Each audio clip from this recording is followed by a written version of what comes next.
जिनके लागू होने से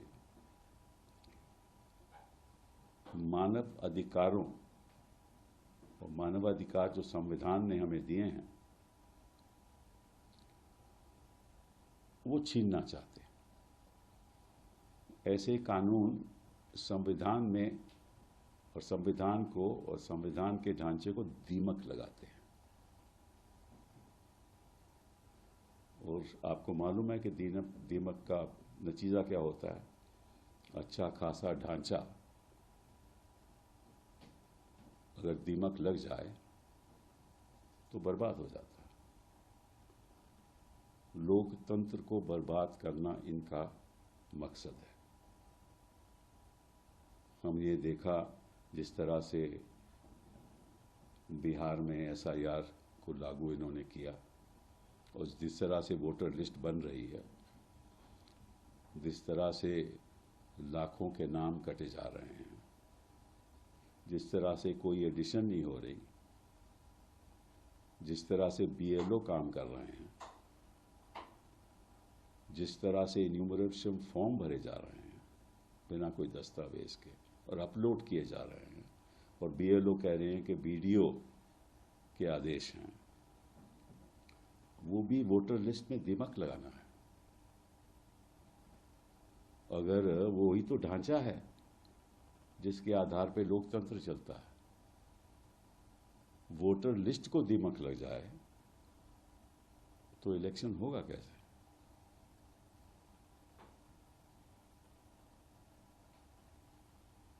तो इनकी मंशा क्या है? आपको मालूम है कि भाई जैसे ही कोई FIR होती है तो मंत्री के खिलाफ होती है तो तुरंत या तो CBI उसको गिरफ्तार कर देती है, और CBI अगर न भी गिरफ्तार करे तो उसी बीच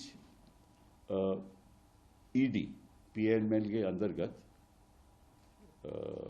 उसको गिरफ्तार कर देती है। और अगर जो नया कानून है हमारा, उसके द्वारा अगर किसी आरोपी को हिरासत में लिया जाए तो आपको मालूम है कि कई महीने सालों साल लग जाते हैं बेल लेने में। केजरीवाल जी उदाहरण हैं, जैन साहब उदाहरण हैं, मनीष सिसोदिया उदाहरण हैं, हेमंत सोरेन उदाहरण हैं, कई ऐसे उदाहरण मैं आपको दे सकता हूं। तो मैं आपसे और गृह मंत्री जी से पूछना चाहता हूं आपके द्वारा कि गृह मंत्री जी, कोई आपका केंद्र के मंत्री के खिलाफ कभी कोई FIR हुई? और जिस प्रदेश में आप सरकारें चला रहे हो उनके किसी मंत्री के खिलाफ FIR हुई? तो आपकी मन की सोच है वो तो जाहिर है। आप ये ना सोचना कि जनता समझती नहीं। कुछ लोगों को गलत फहमियां होती हैं कि वो सत्ता में रहेंगे और रहते और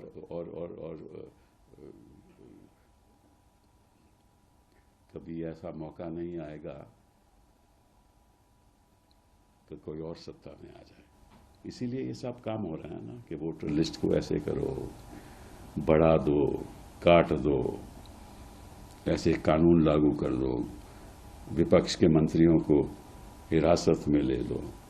और अब तो नए कानून के अंदर, पहले तो था क्रिमिनल प्रोसीजर कोड में कि 15 दिन के अंदर आपको जो भी करना है करिए, इन्वेस्टिगेशन कीजिए, और उसके बाद उसको जुडिशियल कस्टडी में लिया जाता था आरोपी को। अब तो इस कानून के अंतर्गत जो 15 दिन है ना, वो किसी 90 दिन तक या 60 दिन तक आप उसको हिरासत में ले सकते हो। मतलब कि 2 दिन, अब 4 दिन बाद में 15 दिन ऐसे एक्सपैंड हो जाते हैं। तो आपका तो मन यही है ना कि जहां चुने हुए मुख्यमंत्री हों उनको निकाल दो।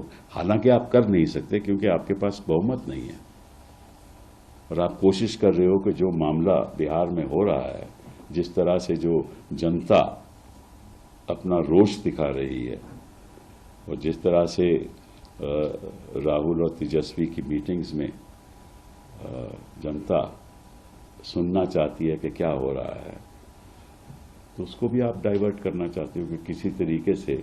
आपको मालूम है कि कानून कभी लागू हो ही नहीं सकता, फिर भी लाना है।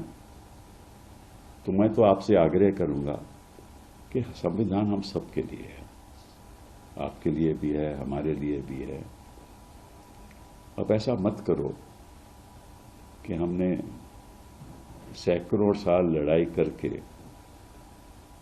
अपनी देश की जनता को संविधान दिया, उस पर ऐसे आप दिमाग नहीं लगाओ।